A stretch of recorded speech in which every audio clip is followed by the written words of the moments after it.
Salut tout le monde, ça y est, c'est décidé. Je me le fais, le 3,6 litres GM de ma Cadillac. J'en avais parlé sur un sujet il y a un petit bout de temps, la chaîne de distribution qui faisait du bruit. Ça m'avait valu d'ailleurs une grosse peur de casse moteur quand j'étais revenu de vacances, avec un bruit caractéristique d'une chaîne qui se promène. Et puis en fait, il manquait de l'huile. Et puis sur les Cadillac SRX, bien entendu, il n'y a aucun voyant concernant l'huile moteur, c'est-à-dire il n'y a aucun manomètre de pression, il y a juste un switch qui permet de dire que le niveau d'huile est trop bas, mais bien entendu, il s'allume toujours quand c'est trop tard, c'est bien connu. D'ailleurs, pour la petite information, ici on voit le chapeau du filtre à huile en papier, n'est-ce pas? Et puis ici, l'orifice, on voit ici, voilà, l'orifice qui permet de brancher la sonde de... La sonde, c'est pas une sonde de pression, mais c'est un switch, en fait, qui dit que le niveau est trop bas. Mais ça ne m'est jamais arrivé, comme d'habitude. Donc j'ai décidé d'ailleurs de faire une modification. J'ai acheté un kit avec une jauge de pression qui me permettra de mesurer la pression réelle, comme sur nos anciennes, comme ça au moins je saurai s'il y a de la pression d'huile ou pas. Ceci dit, c'est pas ça qui va régler mon problème de consommation d'huile, puisque c'est un autre sujet. Et ce sujet-là, je ne vais pas l'aborder parce que de toute façon, ça nécessiterait peut-être des assemblages complets du bloc, et sur un SRX 4 roues motrices, c'est impossible. Enfin, on dit toujours impossible n'est pas français, mais n'empêche que là, pour le coup, je vais pas m'amuser à démonter tout le berceau, puisqu'en fait, il faut descendre entièrement le train avant de la voiture, puisque le différentiel est connecté sur le carter moteur, tant qu'à faire. Du coup, on peut absolument rien démonter par-dessus. Enfin, c'est une misère. Donc, je laisse tomber cette partie-là, tant pis, j'abandonne. La segmentation, ça sera de côté, puisqu'en fait, c'est apparemment peut-être un défaut. Si la consommation d'huile est trop importante, il peut s'avérer que c'est un défaut de segmentation. Donc il y a un bulletin technique qui est sorti sur ces moteurs-là. Donc c'est un LY7 de chez GM, un 3,6 litres VVT, donc variable valve timing. On le voit ici sur les poulies d'arbre à cam, hein, avec le système VVT. Et les capteurs ici, les capteurs de phasing qui permettent justement de mesurer le décalage, le déphasage sur les arbres à cam. Et puis c'est un moteur qui est équipé énormément de Cadillac, que ce soit des SRX, STS, CTS. Ça a même équipé d'autres plateformes qui ont choisi de poser ce moulin dedans. Mais de toute façon, c'est un moulin qui a un défaut sur les premières versions, donc 2004, 2005, 2006, 2007. Et peut-être qu'il est sorti avant, mais en tout cas, les symptômes décrits concernent ces années-là.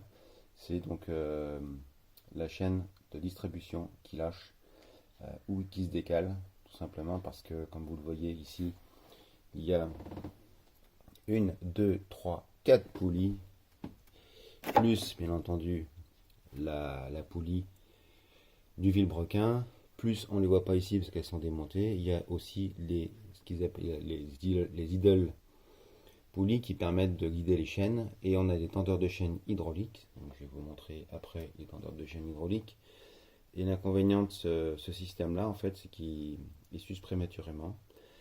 Les guides s'usent, les chaînes s'allongent avec l'usure, et ça lâche relativement rapidement, puisque les premiers symptômes apparaissent à peu près à 80 000 km. Et c'est exactement le kilométrage que j'ai à mon compteur. Donc on va éviter la casse moteur, puisque effectivement si ça se décale, après c'est une casse moteur. Donc voilà, donc j'ai fait le démontage complet. Pour info, donc sur ce moteur là, ce qui est, au moins on peut dire ce qui est bien, c'est qu'il y a des repères qui permettent de démonter les chaînes dans un ordre précis, puisqu'en fait il y a 3 chaînes. Et comme vous le voyez ici, n'est-ce pas? On voit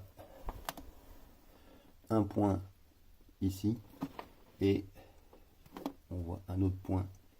Je vais essayer de le montrer ici. Ce sont deux points qui sont nécessaires pour pouvoir démonter les chaînes. C'est-à-dire qu'on va tourner le vilebrequin d'abord sur la position qui est ici. Et on va pouvoir bloquer, bien entendu, les arbres à cam avec l'outil GM qu'on voit ici sur le fond de l'arbre à cam. C'est un outil GM spécifique pour ces arbres à cam là qui permet de les bloquer en position. Et une fois qu'ils sont bloqués, on vire l'étendeur de chaîne hydraulique. Donc il y en a un qui est situé ici.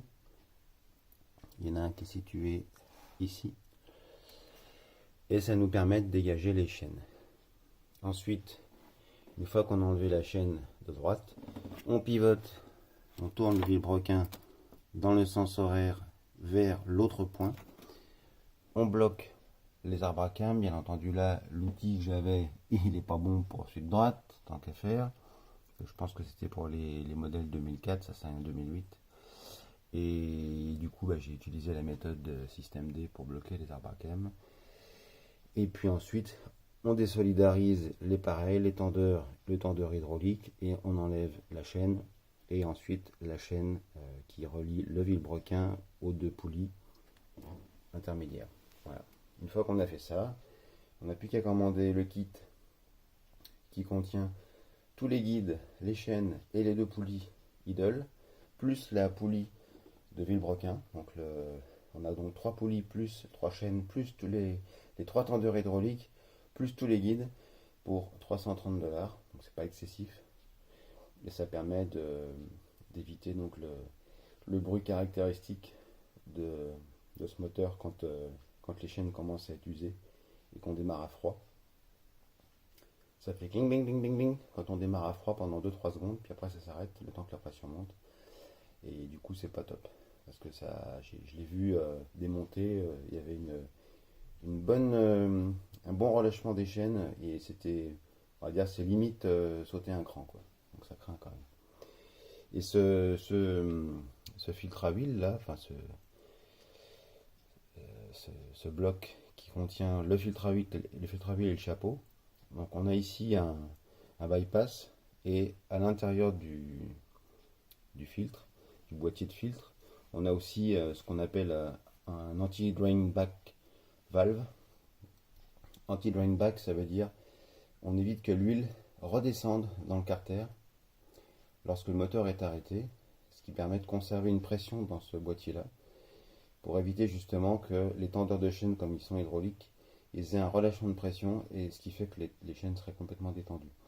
Donc c'est aussi une source de problème, puisque l'anti-drain back, c'est juste une valve avec un téton en plastique, et le téton en plastique il est appuyé par le filtre à huile. Ce qui fait que quand on retire le filtre à huile, le téton se lève et l'huile repart dans le carter. Ça évite d'avoir plein d'huile quand on défait le filtre à huile. Et du coup, il se peut, sur des moteurs qui ne sont pas très bien entretenus, que l'huile soit pâteuse, qu'il y ait des résidus, et la valve se bloque.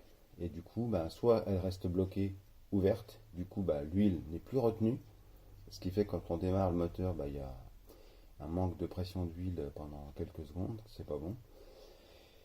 Ou alors elle reste tout le temps fermée, et là c'est encore pire, ça veut dire on a une surpression à l'intérieur du boîtier. Bon, moi j'ai regardé, la mienne elle est en parfait état, elle fonctionne bien, j'ai mis l'huile dedans, j'ai appuyé sur le téton, l'huile a disparu, etc. Donc là de ce côté là tout va bien. La bypass valve elle se situe dans le chapeau, ici là où on voit le trou. C'est pareil, GM a sorti un chapeau comme celui-ci avec une nouvelle référence pour justement pallier à des problèmes de déficience de pression au démarrage. Donc celui-là a été changé. Et puis il y a aussi un autre phénomène au niveau du PCV, puisque le PCV valve, on le sait très bien, c'est la respiration moteur. Et du coup, ils se sont rendus compte aussi que le système PCV était mal conçu. Alors bon, vous voyez qu'il y a beaucoup de choses à revoir sur, pas forcément sur la conception moteur, puisque c'est un moteur qui est considéré HF, donc High Feature. Et c'est vrai c'est un moteur qui est très costaud, hein, vilebrequin forgé, bielle forgé, piston forgé. Donc c'est un très très bon moteur. Sauf que malheureusement, ils ont ils ont bâclé le boulot autour, quoi. Et pas mal, il y a eu pas mal de casses quand même aux États-Unis, hein. Bah, moins forcément chez nous, puisqu'il y a très peu de voitures. Enfin, comparativement au parc automobile américain, on en a très peu en France équipés de ce moteur-là. Donc voilà, donc ça c'était côté moteur. Et côté guide et tendeur, je vais vous montrer maintenant bah, les pièces détachées. Hein. Alors ici on a les 3 chaînes. Donc là pour l'instant il n'y a rien de particulier à dire, si ce n'est que quand je recevrai les autres, je pourrai comparer les longueurs.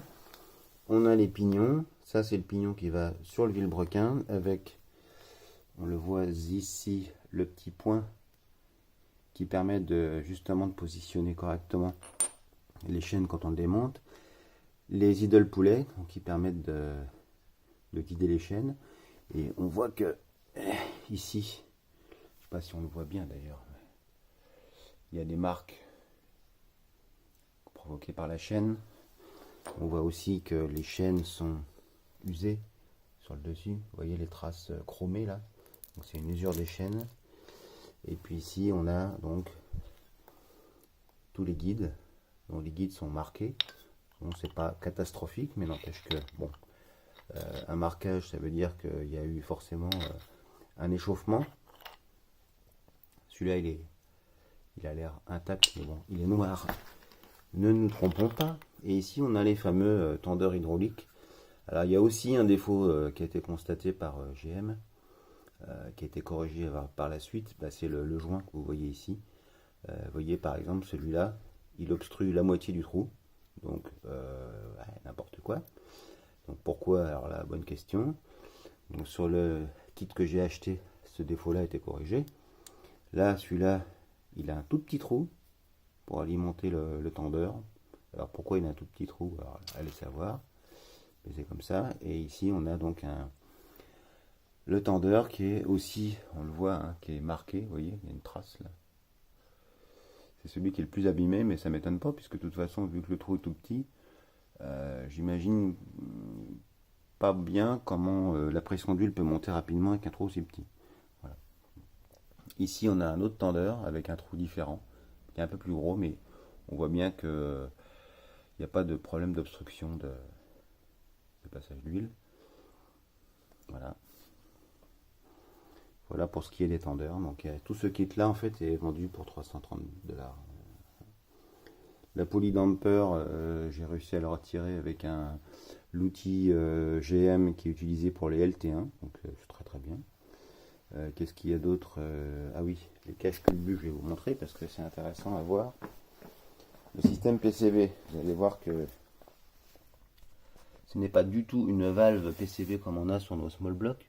C'est simplement cette pièce là qui est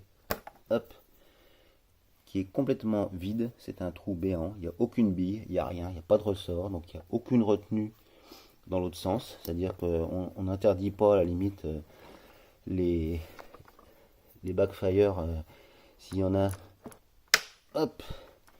de passer de ce côté là. Donc ça c'est l'aspiration, c'est ce qui va au filtre à air. Et ensuite ce qui va sur l'admission, c'est ce trou là. Donc ce trou là c'est pareil, c'est pas une valve, il n'y a rien du tout. Et à l'intérieur, ben, on voit ici, vous voyez, on voit à travers, hein, donc il n'y a rien du tout, c'est juste un trou. Alors chose étonnante quand même, et ce qui peut expliquer pourquoi j'ai pas mal d'huile dans l'admission, c'est qu'ici on ne voit pas bien, mais il y a un trou là qui communique avec donc la partie où il y a les arbres à cam, donc la lubrification, et cette partie là qui elle est isolée. On voit bien un joint, hein. J'ai regardé dans le moteur, en fait c'est l'arrière de la culasse, donc derrière les arbres à cam, et j'ai pris ma caméra et en fait quand on va à l'intérieur, on arrive carrément par un trou, on arrive dans le bas moteur carrément au niveau du carter d'huile, ce qui veut dire que la respiration se fait par là. Donc la position est correcte, et ce qui me gêne c'est le trou qu'il y a ici, parce que du coup on a de l'huile qui arrive à passer par le trou et pourquoi pas être aspiré par l'aspiration de l'admission, puisque L'admission, l'aspiration, elle est assez impressionnante parce que j'ai testé quand même. Hein. Quand on regarde ici, l'aspiration se fait, ça c'est l'admission, l'aspiration se fait ici et elle se fait ici, c'est-à-dire qu'on a carrément deux endroits qui viennent aspirer directement sur, hop, qui viennent aspirer directement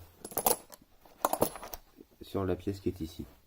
Donc s'il y a une aspiration assez forte, il se pourrait bien que l'huile arrive par le trou qui est pratiqué dans le moulage et du coup soit aspiré directement parce qu'il y a la pression d'huile qui alimente les culbus qui est quand même assez forte, qui remplit assez facilement le bas des paliers d'arbraquin, hein, donc forcément il peut y avoir de l'huile qui passe par là et qui peut du coup être aspirée par ici, puisque je retrouve toujours de l'huile par l'intermédiaire de ces tuyaux là, je retrouve de l'huile dans l'admission. Donc ça peut être une cause aussi de consommation d'huile. Donc il y en a qui ont fait des modifications à ce niveau là, mais moi je persiste à dire que la position du PCV est mal placée, puisqu'en plus on est à l'arrière du bloc, le bloc il penche toujours un peu en arrière, donc on a un maximum d'huile qui passe par là. Je comprends pas pourquoi ils l'ont mis là, alors que sur nos anciens blocs, les valves se situent à l'avant, donc voilà, c'est encore un mystère. On se demande si c'est les mêmes ingénieurs qui ont conçu le moteur et qui ont conçu la partie émission. Enfin voilà quoi. Donc je vais sûrement faire une modification à ce niveau-là pour voir s'il y a une amélioration. Je vais tenter d'ailleurs, plus simplement, c'est de fermer le trou qui est ici, de manière à voir ce que ça donne, parce que c'est relativement facile à faire. Donc je vais mettre une plaque, puisque c'est un composite, hein, c'est une espèce d'aluminium, je sais pas ce que c'est, je sais plus comment ça s'appelle ça. Ah bon, je vais fermer le trou pour voir ce que ça donne, ce qui évitera que l'huile passe par là. Alors peut-être que c'est aussi un trou qui permet de faire évacuer l'huile dans le bloc quand il y en a trop au-dessus, parce qu'effectivement elle retombe dans le carter, mais du coup la question se pose, est-ce que c'est une bonne idée de faire ça ou pas? Donc ça va être la réflexion du jour, n'est-ce pas? Voilà. Donc là, ici, j'ai fait un petit tour pour voir, donc pour vous montrer le bloc. Je vais prendre ma lampe. Voilà. Tac. On va y arriver.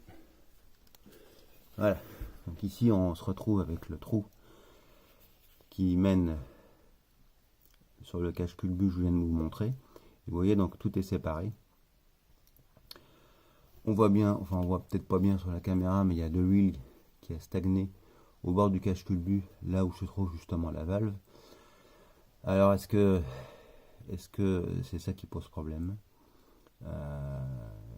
Est-ce qu'il y a un surplus d'huile qui vient de là et qui va se foutre sur la valve et qui se fait aspirer?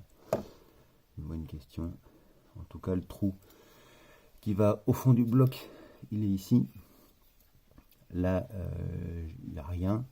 Là, il y a un autre trou aussi qui va au fond du bloc. Donc bon, je vais voir.